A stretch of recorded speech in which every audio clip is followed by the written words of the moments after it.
Bienvenidos a un episodio más de Historias con Reflejo de Fe, conducido por Patricia Sánchez Villalobos y Luis Alberto Rueda Díaz. Hoy traemos un testimonio muy interesante. Nuestro invitado nos cuenta que perdió su libertad por 18 meses.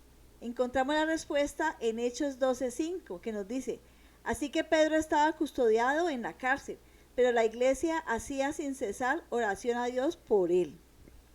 Luis Alberto, entrando en contexto, ¿cuáles son las consecuencias emocionales para los familiares cuando un familiar entra a la cárcel? Cuando un familiar entra en una cárcel, no solo sufre la persona que entra, sino la familia también experimenta un impacto profundo y multifacético.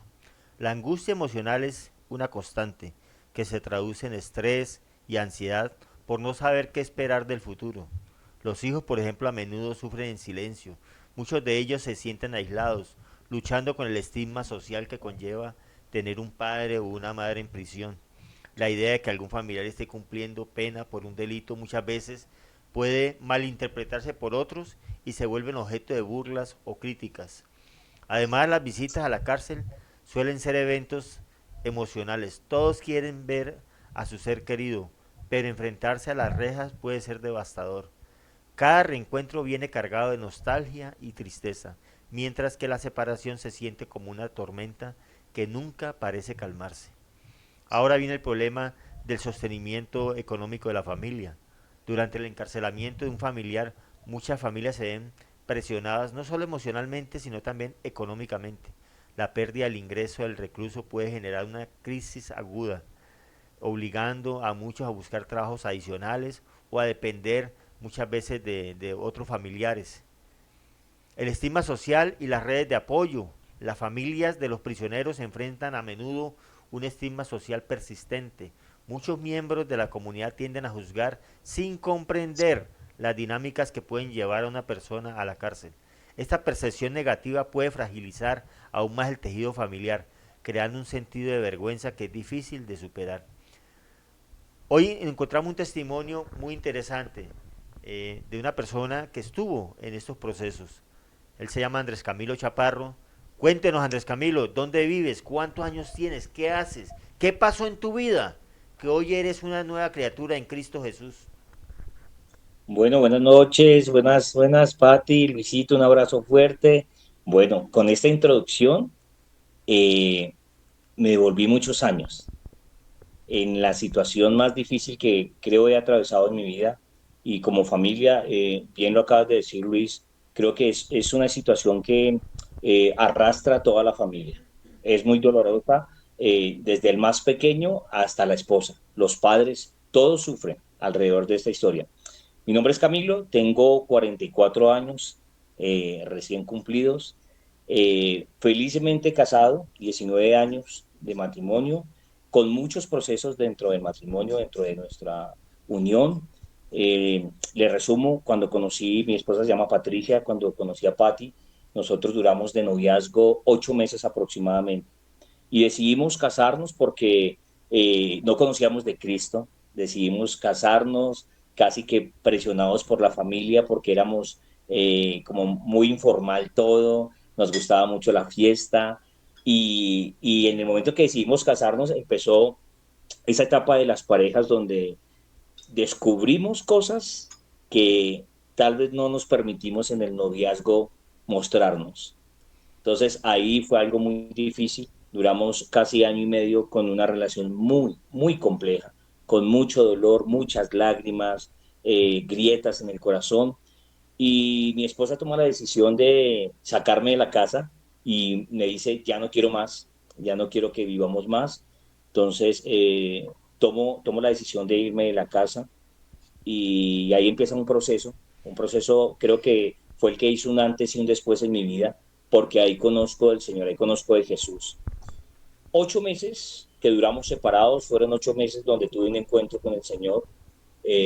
Recuerdo que muchas veces me negué a ir a la iglesia, muchas veces me negué a ir a la iglesia, pero Dios tenía una fecha, una hora agendada para nuestra cita.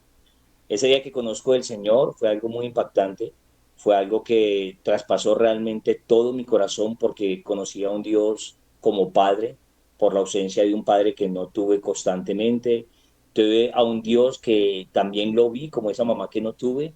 Empezó Dios a hacer todo lo que en mi vida tuve por años, en mi adolescencia, en mi juventud. Ese día comprendí que había un Dios que siempre me había amado y que estaba dispuesto a hacer algo nuevo en mi vida. En los 8 meses que pasaron, Patti ve mi cambio, Patti ve lo que Dios está haciendo en mi vida y ella Dios empezó a hablar al corazón de Patti y ella decide conocer de Dios también.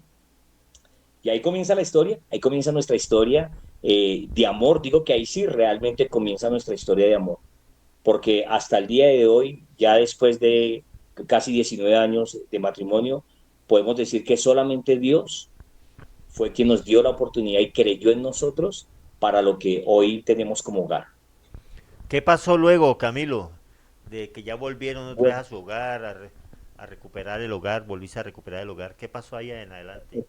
bueno, yo siempre fui una persona muy emprendedora, siempre he sido un hombre de emprender negocios, de hacer cosas, de ser independiente, siempre me ha gustado la idea de crear cosas, hacer empresa. Cuando yo conozco de Pati, yo ya tenía una empresa. Pati era empleada de un banco, llevaba muchísimos años, pero yo seguí con mi idea de hacer empresas y empresas.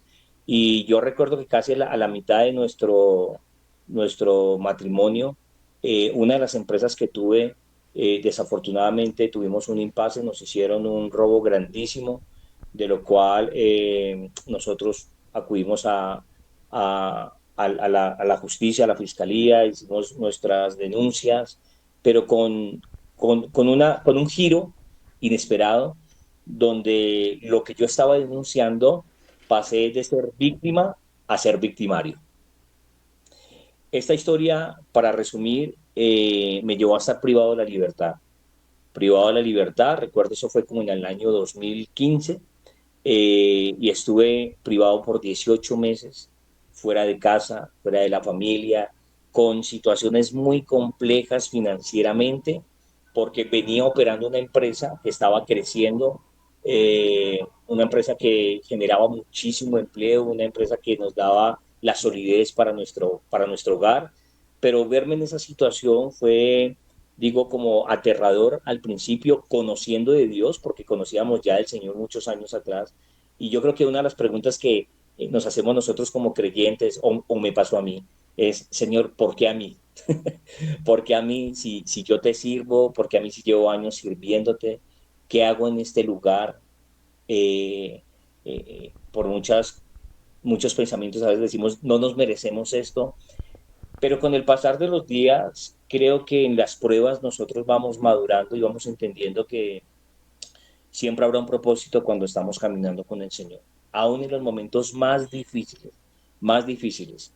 En esos 18 meses, creo que conocí a un Dios diferente, el que ya había conocido años atrás. Empecé a conocer a un Dios de mucha compasión, un Dios de protección en mi vida, en mi casa. Eh, yo soy un hombre que me puedo ver a mi familia como un hombre muy protector, como un hombre que cuida, que está pendiente de ellos, que les provee, que los lleva de un lugar a otro. Siempre he vivido muy pendiente de mi familia. Pero en esa situación, Dios habló a mi corazón y me dijo, ahora que estás aquí, ¿quién crees que es el proveedor realmente? Entonces, son cosas que decimos, tenemos que confiar realmente en Dios. Ahí creo que subí de nivel en la confianza con el Señor, porque ya no podía llevar a mi casa, ya no podía estar al frente, ya no podía recogerlas, no podía hacer absolutamente nada. Pero dije, Señor, ¿qué puedo hacer acá? Y el Señor me hablaba una y otra vez, tienes que confiar en mí, tienes que confiar en mí. Con, con el ritmo que llevaba siempre de proveer en mi casa, el Señor me dio una estrategia dentro de la cárcel y fue trabajar la madera, manualidades. Y empezamos a hacer manualidades dentro de la cárcel. Empecé a saludar a muchos amigos desde allá, llamándolos, mostrándoles lo que estábamos haciendo y empezaron a hacer muchos pedidos. Y todos los recursos, yo trabajaba en la cárcel, mi papá llevaba las cosas los sábados que me visitaba para entregarlas a las personas afuera, amigos, familia, y esos recursos, una parte era para mi esposa, otra parte era que me enviaban a mí para poder alimentarme y tener como un sustento dentro de la cárcel también. Entonces, creo que esa es una de las lecciones que me llevo de este tiempo, que Dios es un Dios proveedor, pero que Dios también, dice la palabra de Dios en el libro de Deuteronomio, que Él nos da el poder para hacer las riquezas. Él nos da el poder para hacer las riquezas. Y creo que eso fue lo que se evidenció ahí. Y bueno, muchas cosas más, ¿no? Conocer los amigos que realmente son amigos, la familia que realmente decide acompañarte en un proceso. Creo que eso es parte de las pruebas, ¿no? Saber y reconocer quiénes realmente están cerca a uno y quiénes no. Camilo, una pregunta.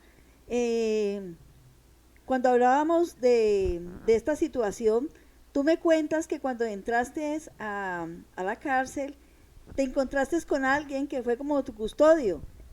Entonces me Ok. gustaría que nos contaras a todos esa parte que es muy interesante.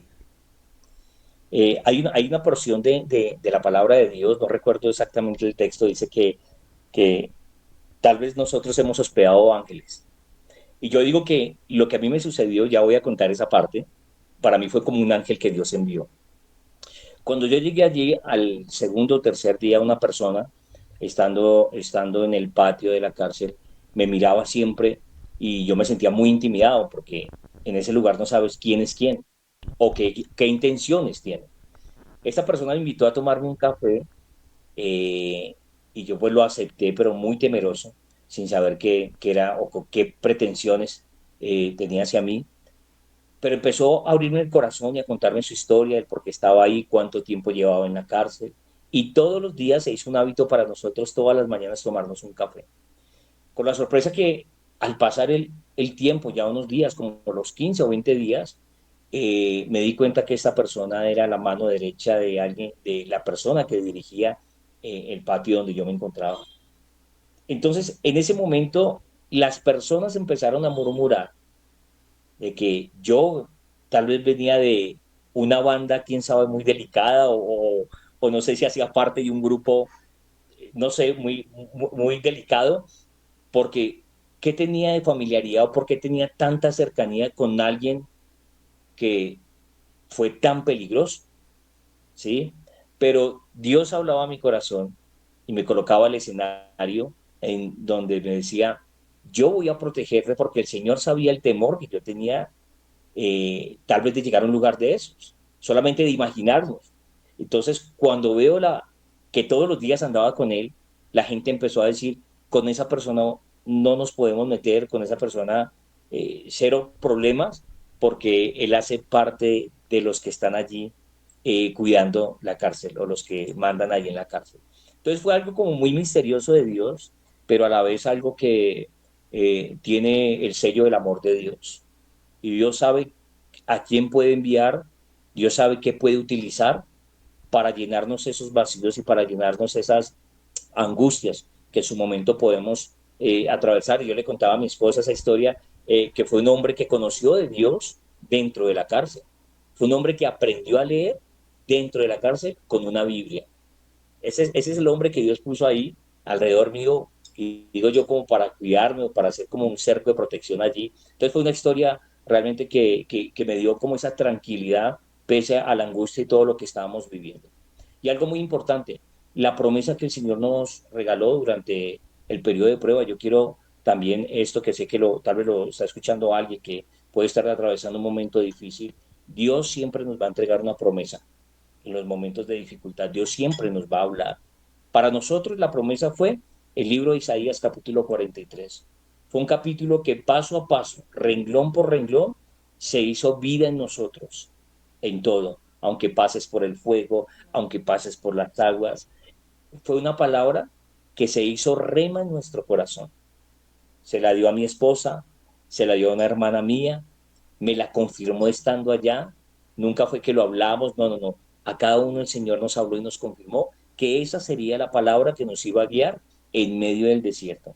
Entonces yo sí quiero hacer como un énfasis en esto, en que si crees en el Señor y aun si no conoces del Señor, en la palabra de Dios hay una palabra para ti, para los momentos difíciles que podemos atravesar en la vida, porque la vida no es fácil. Pero en esos momentos difíciles el Señor nos da una promesa que siempre estará con nosotros. Él nunca nos va a abandonar, jamás nos va a abandonar. Carlos, Andrés, me gustaría que me contaras también ese proceso que tuviste en la fiscalía y que te dio el momento de la libertad, que tú no te lo esperabas. Bueno, ahí hay un tema interesante, Patti, porque pasaron 18 meses y yo no acepté porque pues el sistema de nosotros penitenciario, el sistema judicial es un sistema muy complejo. Es un sistema donde en nuestro país capturan a las personas, las investigan y si es inocente después las liberan, las dejan libres. En otros países no funciona así, en otros países hay una investigación y si definitivamente la persona es culpable, se captura a la persona. En este caso es muy diferente. Entonces yo nunca acepté porque pues nunca los hechos que ellos me tenían o por lo que me estaban juzgando pues no tenía nada que ver, todo lo contrario, nosotros éramos quienes fuimos los afectados porque perdimos la empresa, perdimos todo, lo de muchos años lo perdimos en meses. Y el proceso mío a los 18 meses fueron 3 audiencias, normalmente la ley tiene 3 audiencias para uno aceptar. Nosotros tuvimos 3 oportunidades, cada oportunidad te da a ti o lo que la ley dice es que te da un beneficio si aceptas. No aceptamos en la primera, que era aparentemente una rebaja del 50%, en la segunda te daban otro descuento y en la tercera, que era la última, otro pequeño descuento, pero con algunos beneficios. Uno de esos era volver a la casa, sí, con tu hoja de vida mal, ya juzgado, ya sentenciado, ya condenado, pero volver a la casa. Y esa era algo que estaba en nuestras vidas y en mi corazón yo le decía a mi esposa, bueno, lo de la hoja y eso a mí no me importa. Yo quiero volver a mi casa. Yo quiero volver a ver a mis hijos. Yo quiero tenerte ahí, estar cerca a ustedes. Pero por otro lado estaba el, ¿por qué aceptar algo que no hicimos? ¿Por qué? Entonces decidimos, con la guianza de Dios, no aceptar. Nosotros fuimos capturados, un grupo de casi 10 personas, de los cuales estaban las personas que nos robaron a nosotros. Que eso fue algo muy terrible, estar con las mismas personas que te robaron. O sea, yo creo que Dios de verdad examina el corazón de todos y nos procesa a todos para crecer. O sea, para mí eso fue algo muy confrontante, porque en mí estaba la rabia, la ira de tenerlos ahí, pero no poder hacer nada, porque finalmente, ¿qué podía hacer? Entonces decidimos irnos a un proceso de juicio digo yo que con la mala fortuna de perder el juicio. Perdimos el juicio y, y en la última audiencia me sacan a mí para leer todo el fallo, ya sabíamos que habíamos perdido el juicio, pero ahora quedaba lo más difícil, era si iba a quedar dentro de la cárcel cuántos años. Pero la juez, que fue una mujer muy joven, lo dijo en la última hoja, recuerdo que ella tomó la última hoja y se quedó mirándome, y después volvió y llevó sus ojos a la lectura de lo que estaba haciendo y lo dijo pues por el micrófono, dijo, y este juzgado le concede la prisión domiciliaria. Y eso para nosotros fue una victoria a pesar de, ya era una victoria a pesar de, pero caminamos en una promesa. En Isaías 43 decía la promesa, daré a unos a cambio de ti, daré a unos a cambio de ti. El resto de las personas que cayeron en el engaño, digo del engaño, de lo que aparentemente estaba ofreciendo la fiscalía, desafortunadamente ellos fueron engañados y quedaron privados de la libertad en la cárcel en casi todo el proceso. Yo estuve 18 meses, donde pude volver a mi casa, donde tuve que terminar el proceso en casa, pero estuve con mi familia. Entonces yo creo que de verdad Dios peleando por nosotros, Dios peleando por nosotros y a pesar de esas circunstancias, creo que el Señor nos hizo madurar también como familia.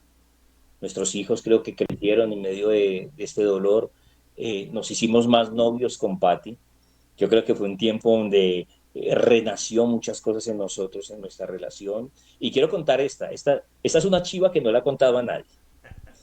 Y es que un día, por cosas de la vida, un amigo abusó de nuestra confianza y tenía un proceso que le habíamos iniciado porque teníamos que hacerlo porque nos había robado una camioneta a nosotros.